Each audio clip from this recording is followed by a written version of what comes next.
রাজধানীর মোহাম্মদপুরে নকশা বহির্ভূত ভবনের বিরুদ্ধে অভিযান চালাচ্ছে রাজুক। এই মুহূর্তে সেখানে আছেন সহকর্মী রাইদুল ইসলাম শুভ। সরাসরি যাচ্ছি তার কাছে।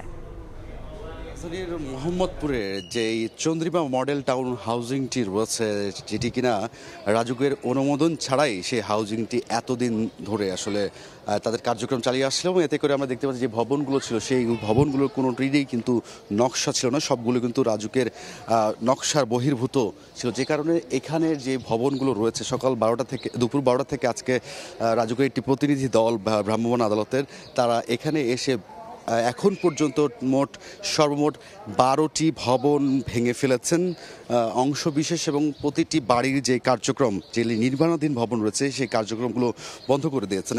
এবং রাজুক যেমনটি বলছেন যে এই পুরো হাউজিংটির আসলে রাজুকের পক্ষ থেকে কোনো অনুমোদন দেওয়া হয়নি, এবং বারবার আসলে তাদেরকে অবগত করা সত্ত্বেও তারপরেও তারা তাদের ভবন নির্মাণের কার্যক্রম তারা চালিয়ে গিয়েছেন।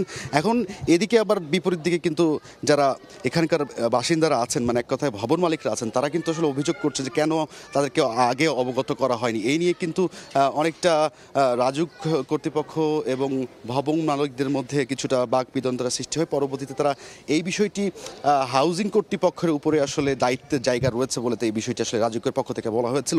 এক কথা যদি বলতে চাই, এই যে মোহাম্মদপুর বেরিবাদ এলাকা যেটি রয়েছে, বসিলা সহ বিভিন্ন এলাকা ভবন হাউজিং প্রপার্টিস রয়েছে, সেগুলো কিন্তু আসলে বিগত দিনগুলোতে অভিযান পরিচালনা তেমনভাবে বা সক্রিয় পদক্ষেপ না নিলেও এবার কিন্তু বেশ একটা শক্ত অবস্থানে রয়েছে রাজুক, যেমনটা বলছেন।